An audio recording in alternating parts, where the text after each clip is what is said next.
한국은 미군 없이 버티기 어려울 겁니다. 일본 국방전략연구소 부소장 이시카와 미도리가 확신에 차서 내뱉은 이 오만한 한마디가 결국 40년간 쌓아온 그의 신념을 산산조각 내고 일본 방위 정책 전체를 뒤흔들어 놓았습니다.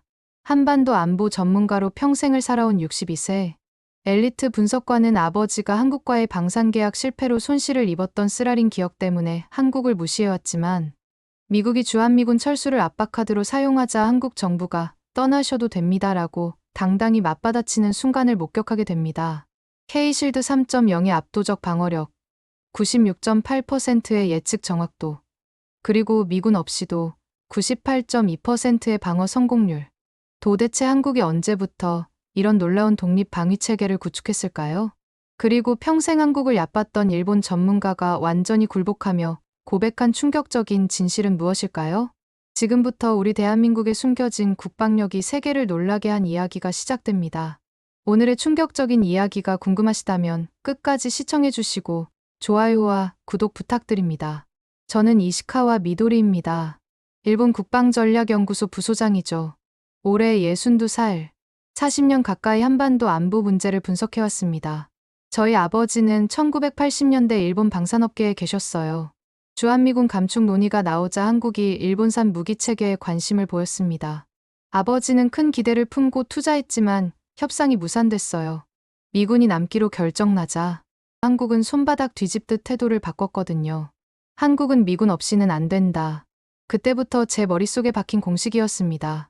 방위성에서 근무할 때도 마찬가지였어요. 북한 핵 위협이 커질 때마다 한국은 늘 미국 눈치만 봤죠.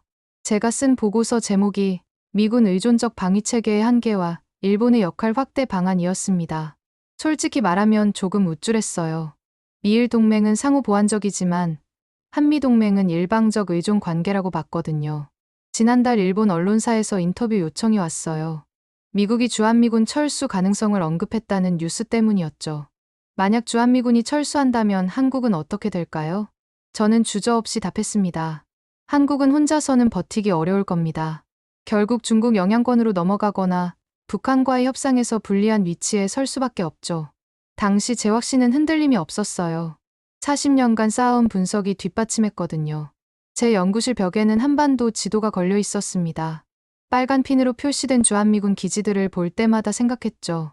저 핀들이 사라지면 한국은 끝이야. 하지만 곧 그 신념이 산산조각 날 줄은 몰랐습니다. 워싱턴 미국 국방부 전략기획실 회의에 참석했어요. 주제는 통부가 미군 재배치 전략 검토였습니다. 첫 번째 발표자가 말했어요. 주한미군 철수는 군사적 판단보다는 외교적 압박 카드로 활용하는 게 효과적일 것 같습니다. 압박 카드요? 한국 정부의 방위비 분담금 증액을 요구할 때 써먹을 수 있죠. 우리가 떠나면 어떻게 될지 알잖아라는 식으로요. 회의실에 웃음이 번졌어요. 저도 따라 웃었습니다. 그런데 다음 주 충격적인 소식이 들려왔습니다. 미국이 한국 정부에 주한미군 철수도 검토 중이라고 비공식 타진했다는 거예요. 한국 정부의 반응을 기다렸는데 들려온 공식 답변이 단 2줄이었습니다. 떠나셔도 됩니다. 미국의 선택을 존중합니다. 처음엔 오역인 줄 알았어요. 하지만 정말 그대로였습니다. 저는 허세다라고 단정했죠. 하지만 워싱턴 동료의 전화가 제 확신을 흔들기 시작했어요. 미도리, 이상해. 한국이 뭔가 준비된 듯하다는 말들이 나와. 설마, 한국이 뭘 준비했다고? 모르겠어. 하지만 너무 담담해. 마치 정말로 상관없다는 듯이. 상부에서 특별 지시가 내려왔습니다. 직접 서울에 가서 확인해보라. 인천공항에 내렸을 때 분위기가 너무 평온했어요. 일본 같았으면 기자들이 몰려들고 시위대라도 나왔을 텐데 말이죠. 서울 시내 뉴스를 보니 주한미군 철수 소식은 뒷페이지에 작게 나와 있었어요. 오히려 경제 뉴스가 더 큰 비중을 차지했습니다. 한국군 박소령과 용산구 카페에서 만났어요. 솔직히 궁금합니다. 정부에서 떠나셔도 된다고 했는데 정말 그런 겁니까? 왜요? 일본 보고서에서는 한국을 미군 의존 국가로 규정했잖아요. 지금은 미국보다 앞선 방어망이 있는데도요. 순간 당황했습니다. 제가 쓴 보고서를 알고 있었거든요. 박소령이 태블릿을 꺼냈어요. K-실드라고 들어보셨나요? AI 기반 통합방어 체계입니다. 시험 단계 아닙니까? 이미 실전 배치됐어요. 작년부터 24시간 가동 중이고요. 화면에는 실시간 데이터들이 표시되고 있었습니다. 북한 레이더 신호, 중국 군용기 동선, 러시아 함정 위치까지, 위성 16기, 지상 레이더망 340개소, AI 분석 시스템이 연동돼 있어요. 미군 정보 없이도 충분합니다. 시연용 데이터 아닙니까? 의심하시는군요. 그럼 내일 경기도 통합지휘소로 가시죠. 직접 보여드릴게요. 경기도 통합지휘소에 도착했어요. 거대한 전광판에 한반도 전체가 실시간으로 표시되고 있었습니다. 여기서 북한의 모든 움직임을 24시간 추적합니다. 갑자기 경보음이 울렸어요.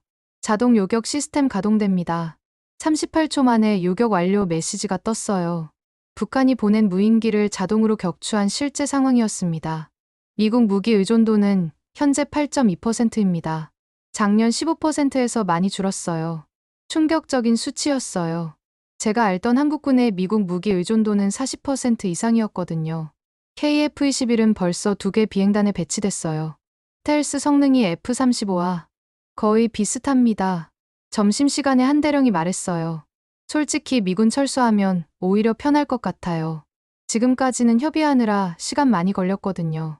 오후에는 수백 대의 무인기가 24시간 교대로 경계 임무를 수행하는 걸 봤어요. AI가 알아서 감시하고 자동으로 경고 방송까지 내보냈습니다. 지금까지 제가 품고 있던 확신이 조금씩 흔들리기 시작했습니다. 사흘째, 충청도의 K실드 2.0 기지를 방문했어요. 극한 상황 대응 체계라고 했습니다. EMP 공격, 위성통신 두절. 모든 네트워크가 마비된 상황에서도 독립적으로 작동하는 시스템이죠. 갑자기 모든 불이 꺼졌어요. 하지만 몇 초 후 비상전원이 들어오면서 다시 시스템이 가동됐습니다. 외부 통신이 완전히 두절된 상황에서도 자체 위성으로 작전 수행이 가능해요. 주한미군 정보참모가 말했어요. 이 정도면 미군 도움 없이도 충분히 버팁니다.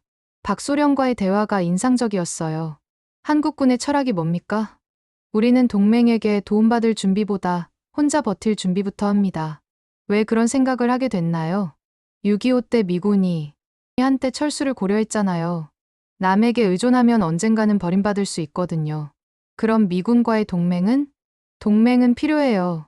하지만 우리가 먼저 강해져야 동등한 파트너가 될 수 있어요. 완전히 새로운 관점이었어요. 한국은 의존이 아니라 독립성을 추구하고 있었던 거죠. 넷째 날, 서울 근교 산속의 비밀시설로 갔어요. K실드 3.0. 진짜 두뇌 역할을 하는 곳이라고 했습니다. 지하 30m, 축구장 크기의 거대한 공간에 수천 대의 서버가 가동되고 있었어요. 동북아 전체를 분석하는 AI입니다. 북한, 중국, 러시아, 일본의 모든 군사 동향을 실시간 파악해요. 72시간 예측 정확도가 96.8%예요. 북한, 중국, 러시아가 동시에 공격해온다면 방어 성공률 98.2%입니다. 갑자기 경보가 울렸어요. 중국 전투기 12대나 이어도 쪽으로 접근 중입니다.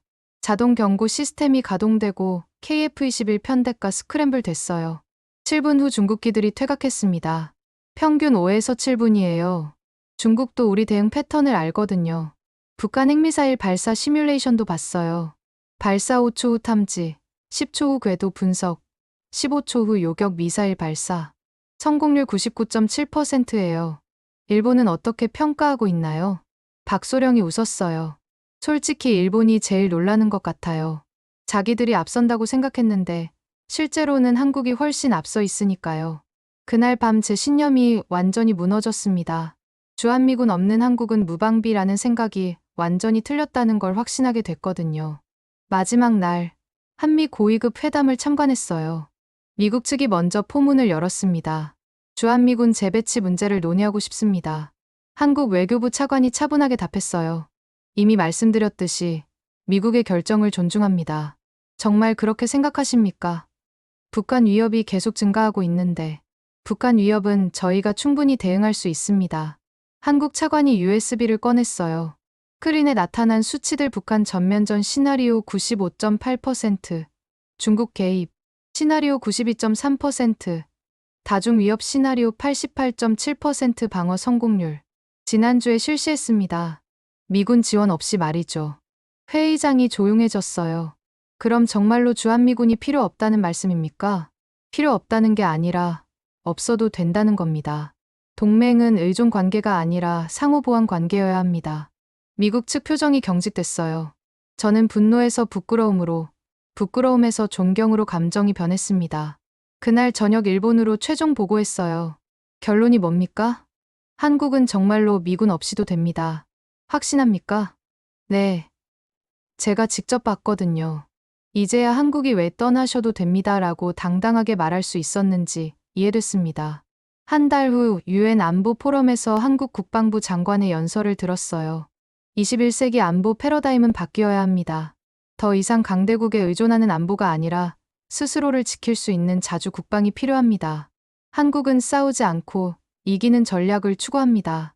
압도적 방어력으로 적이 공격할 엄두를 내지 못하게 하는 것이죠. 세계 각국 대표들이 조용히 경청했어요. 독일 국방부 관계자가 물었어요. 한국이 정말 저런 능력이 있나요? 네, 있습니다. 제가 직접 봤거든요. 그날 밤 일생일대의 보고서를 작성했습니다. 지난 40년간 저는 한국을 미군 의존적 국가로 평가해왔습니다. 하지만 이는 완전한 오판이었습니다.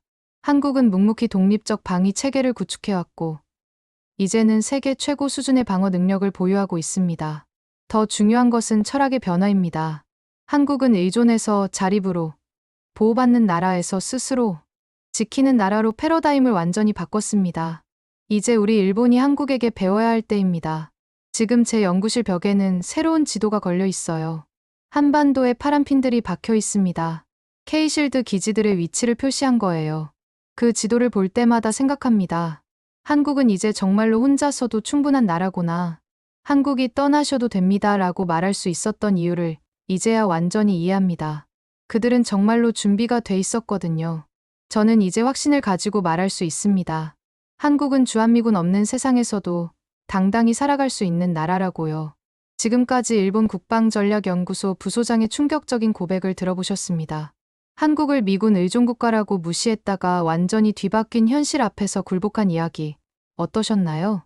K실드 3.0의 압도적 기술력과 72시간 예측 시스템까지 정말 우리나라의 숨겨진 국방력이 이 정도였다니 놀랍습니다. 우리나라 기술과 독립 방위 철학의 진짜 실력을 다시 한번 확인할 수 있었던 시간이었죠. 떠나셔도 됩니다라는 한마디로 동맹 관계 자체를 뒤바꿔 놓을 정도니까요. 편견과 오만함이 얼마나 무서운 결과를 가져오는지, 그리고 묵묵한 준비와 실력이 얼마나 소중한지 깨닫게 해주는 이야기였습니다. 구독과 좋아요도 부탁드립니다. 다음에도 더 놀라운 대한민국의 숨겨진 이야기로 찾아뵙겠습니다. 지금까지 감동인생이었습니다. 감사합니다.